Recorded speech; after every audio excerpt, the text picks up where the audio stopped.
Hey there, everybody. Welcome to episode 2 of Gays Anonymous. This is A. How are we doing? How's everybody doing? Quick mental health check-in with everybody. I think I'm doing okay. There's been a lot of difference, a lot of change. The eclipse was yesterday. Things got a little crazy.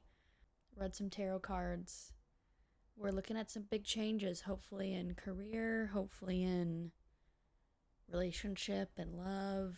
Yeah, big things coming, so I'm excited for what's to come. Nervous but excited. But check in with yourself a little bit. How are people doing? I hope well, or as good as they can be, and working towards being as good as they can be, but I get it. We all go through ebbs and flows. Before we get started today for episode 2, I just wanted to remind everybody that you can submit me questions, whether it's just general questions about, LGBTQ, IA2+ stuff, relationship advice. I will do my best to answer it. And again, disclaimer coming from a place of my own specific queer experience, I will do my best. Mostly for entertainment purposes and not for actual therapeutic purposes. If you need a therapist, go see a therapist. But I can definitely help answer some things and hopefully make you laugh along the way. But let's get right into it. We've got a couple questions here submitted. So thank you again for submitting these questions. And if you want to submit questions, go ahead and email me at gaysanonymous224@gmail.com. But question number 1 is it bad to hook up with someone who hasn't come out or doesn't claim to be gay, but is wanting to hook up still? Am I setting myself up for disappointment, or am I taking advantage of them, or is that just part of it? I think the big thing here for me is I don't think that it's not okay, but I think it's important to listen to yourself and that you use the word disappointment. I think it sounds like maybe there's a piece of you that needs to explore what it is that you want from this relationship and what it is that you're hoping for. I don't think it's bad to be in a relationship with someone that's in the closet or hasn't come out yet or isn't accepting of themselves. I think that is such a distinct and individual process that I really don't think we have room to judge what that looks like for somebody else. But we can also choose to not be in a relationship with somebody like that, or somebody that is experiencing that or is going through that, because it maybe affects us in some way. I think you are still allowed to have feelings about that. Because I don't think we all were in this position or in some sort of position like this before, right? We didn't know that we were queer or gay or what have you, and we were attempting to figure it out, and maybe we were dating somebody during that time, or maybe we weren't. We were just trying to figure it out.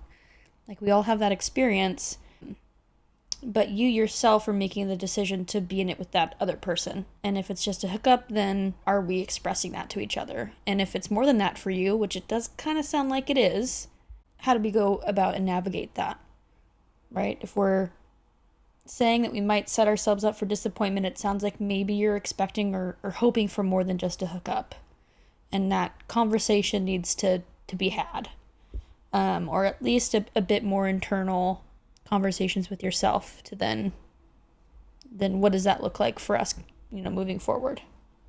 And I don't think you're taking advantage of them. I think, again, that's it sounds like coming from a place of internal worry or anxiety related to what this relationship with this person is. And so I think that, again, is just communicating that with them and determining how it is that they're feeling about being in a relationship with someone and not identifying in that way. But it sounds like you're asking yourself the right questions, and I think just continue to be asking yourself those internal dialogue, questions for yourself. The next question is, so seemingly being queer is becoming more acceptable and normalized generally with this upcoming generation. It's almost seen as cool for celebrities to come out rather than a scandal, which is what it was like when I was young. As happy as I am about more acceptance, I'm still so pissed that this wasn't my experience. What do I do with that? Is it okay to be mad that things didn't change when I needed them to, but are changing now, which is positive? Can you have feelings about that? Absolutely. Yes. Like, you can be mad that it wasn't this really difficult thing. And I think there's also some, I think, misconception that it's still easy, like it might be easier for people now. I think that, again, we need to kind of be wary of that. I think it's, again, a very individual experience. I think I have also seen celebrities that were sort of forced to come out, or I mean, even there was an actor on Heartstopper that we, not we as in any of us, but that people kind of forced to come out in a way, and he had to publicly state it when, who knows if he was ready or not. So I think, unfortunately, this is still happening. I think it's obviously not as, big of a deal as it was previously and in different generations. But I think it's okay to be mad that it sounds like you're coming from a place where it maybe wasn't easy for you either. And so being in this setting of, wanting to be your true self and it being seen as something that was so inherently negative, like, yes, you can have, negative feelings about that. I think too, again, sort of what the other question is, like, if we're feeling angry or upset about things like this, like, why is it that we're feeling that way?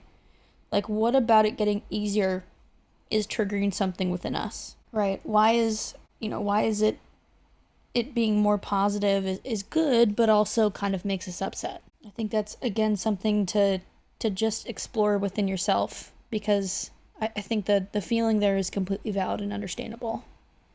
It's just what we do with that after. Are we now okay to move through and separate ourselves and say, hey, this is a good thing for our community? And what does that look like for you? Okay, next question here. Do we really have to keep coming out over and over again our whole lives? Or is it okay to just admit our queerness sometimes? Why do I owe anyone that information about me? But every new job, social setting, doctor, etc., I am reminded again that I have to specify to this person that I am gay, and then also have to submit myself to whatever their response to that is. It's draining. But I am so proud of who I am, and I don't want to hide it. Is it ever okay to just not tell someone you're gay unless they specifically ask? Yeah, I think we're talking about holding two things at the same time, right? This understanding and acceptance of yourself and, like, being proud of who you are. But also, I think with that comes a sort of, like, internal understanding that, yeah, you don't owe anybody anything, right? You don't have to, be wearing a pride, item on your person. You don't have to put it in your bio. You don't owe anybody that information, because I think much like straight people, other people in our society, we don't have to express such intimate and internal things about ourselves. We don't have to, like, people say, come out as straight, right?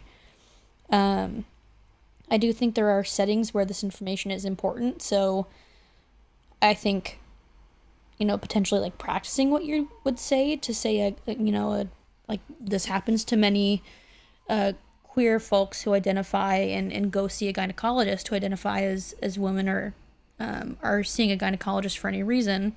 They're submitting themselves to that kind of age-old question of, who are your sexual partners? Have you, are you pregnant? Right? That really fun question that we all get. Yeah. That super, super fun question that we all get. And we have to explain to this doctor that we're not pregnant, but we're still sexually active, right? And so I think kind of going into those spaces with potentially, like, what you're hoping to provide for them in terms of information, and writing it down if you need to, but understanding that, like, those sorts of questions unfortunately are going to come up for us. And when it comes to things like a job or other social settings, I think those are times when I think you have the option, the ability to decide how much you disclose. With a doctor and things like that, I think it can be a lot trickier. And I think that then comes down to finding doctors and healthcare providers that you're happy with, comfortable with. Maybe it's not something you disclose right away, but something that you tell them that you'd like to talk with them about after you become a bit more familiar with each other. And I think, too, that goes back into what we talked about in episode 1, where, finding a a doctor that has the specialty of working with queer folks or LGBTQIA plus folks is important, because they're going to be hopefully asking these questions in a way that is inclusive and appropriate. But I know we can't always have that, unfortunately. And so I think for doctors and things of that nature, it's having something that you feel comfortable expressing to them in kind of acknowledgement of those questions. I'm sure there's a Reddit out there of questions that people have gotten for doctors, and what to expect in terms of questions just based on your own identity, because I'm coming from a place of identifying as a non-binary and previously a woman, and so those are the questions that I expect when I go to a doctor. But I'm sure there is information or maybe some help out there on the old interwebs that could be helpful. I think for jobs and social settings, that is something that, like I said before, is such a personal choice. I think that is so different for different people. In a social setting, if you want people to know, then, let them know. At a job, if you want, people to know, can you express yourself through joining the diversity and inclusion department or a group, or maybe they have an LGBTQIA plus group that you could join, and determining what that looks like for yourself. And I think what that looks like to yourself, to me, comes from a sense of safety. Do I feel safe to express this in a setting, whether it's a social setting, a job setting, and any other setting? Do I feel safe to express this? If that's a no, determine that for yourself. That doesn't take away anything from your queerness. You decide what's safe for you. I mean, that to me goes to so much in our experiences, whether it's in these social settings, in these jobs, coming out. Like, you be safe. That's utmost importance. And that doesn't take away from, and I know it's hard at times, but it really doesn't take away from the pride or you expressing yourself appropriately. Like, if you're not safe doing that, then don't do that. So I think it's tough, because I don't think it's, you're not expressing yourself, so you're not proud of who you are, so you're not queer. Like, that looks so different for so many different people. So I think be gracious and kind with yourself. You can be proud of who you are and of your queerness, or of however you identify, and not tell anybody in your job or not tell anybody in a social setting. Determining what that looks like for you and your safety. That's of utmost importance. This next one is, I worry that I have a lot of internalized homophobia because I do not enjoy a lot of queer things, settings, or people. While feeling proud of my queerness and accepting of others, I don't really identify or relate much with the queer community at large. Do you think this is okay? Yeah, the fact that you don't relate to other queer people, of course I think that's okay. I think that is probably a lot of what, these questions we're talking about today is of this sense of, like, being proud in your identity and showing up in that way, whether it's in a social setting, in a doctor's office, at your job. Like, I think it's so okay that your experience looks different than anybody or everybody else's. I think I would encourage you to explore all the avenues before coming at, kind of a conclusion that you're just, just out and not sort of identifying with anybody in the queer community, because I think I find that to be really hard, because I think at the core of it all, we're all just human beings and people. And so even if it isn't maybe something that you identify with them in terms of the queerness piece of things, I think you could find other people that happen to be queer, but also happen to be in your related field, or happen to be at spaces that you enjoy being at.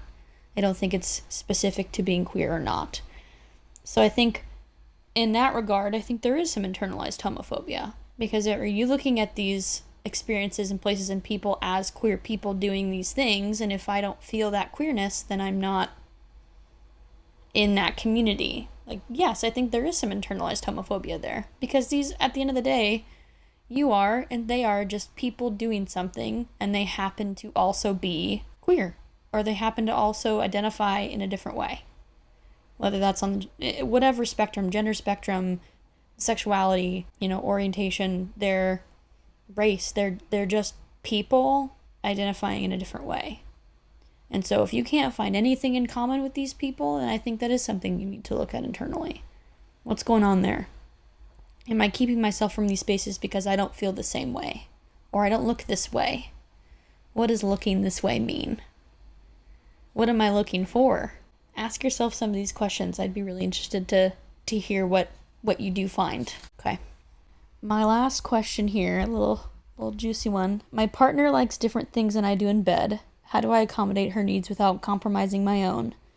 Some of the things she likes makes me uncomfortable, but I also don't want them to be unsatisfied. Well, first off, good for you for thinking in this regard. Like, a lot of these, like, everybody that has submitted questions, I think it's huge, one, because you're thinking about this subject, your internalized homophobia, your sexuality. You are thinking about it in a way that a lot of people don't. And so I think, one, give yourself a little bit of grace there, and honestly, some props for expressing yourself and thinking about things in this way, because this to me tells me that you're somebody that cares about the other person wholeheartedly. The thing that I hear in here is, without compromising my own, I don't think as a partner we should ever be compromising anything, especially in terms of sex. I think if your partner likes different things, I think that starts as a conversation. And I also wonder how many conversations you guys have had about these things prior to introducing that into the bedroom. Have you had conversations about what you guys like? Have you ever taken a quiz online or opened a conversation about that? Outside of specifically doing the different things in bed. How are things going outside of the bedroom, and is that creating anxiety inside the bedroom? I think there's so many different angles here. I think the big thing, though, I would say is never compromising yourself. I think, too, it's important to let them know that the things that they like make you feel uncomfortable, because they probably wouldn't want to do those things if you're feeling uncomfortable either. And so it's opening that dialogue outside of in this moment to help these moments feel more inclusive for you both, because I have a feeling that there are other things or conversations you can have that would lead to a better understanding of each other's needs and of each other's wants, and then going from there and determining what it is you do feel comfortable and not comfortable with, because you're allowed to have and feel comfortable with things, and you're allowed to not feel comfortable with things, even if the other person likes them. And if that person has an issue with that, then that's a deeper conversation, because at the end of the day, it's about these two people enjoying this vulnerable and really intimate moment with each other. And if both people aren't comfortable and happy and enjoying themselves, then there's something wrong. So again, it's just a deeper conversation, something to have and think about, and make sure you're not compromising your wants and needs. And the other person doesn't have to either, but it does need to feel comfortable for you both, and you both need to be consenting to being okay with these things. That is episode 2 of Gays Anonymous. Thank you guys so much for listening. If you have any questions, feel free to send them my way, gaysanonymous224@gmail.com. If you want to rate this podcast, if you want to tell me that this just isn't for you, there's some type of comment, a criticism, please let me know in the comments. I would love to hear it. Again, I'm just starting out and I'm hoping to get some guests, so any and all feedback is awesome. You can also follow Gays Anonymous Pod on Instagram, where I will be attempting to make funny Instagram posts. I mean, my last one was ridiculous, so please enjoy that while you're there. And thank you again so much for listening. All right, see you guys in episode 3.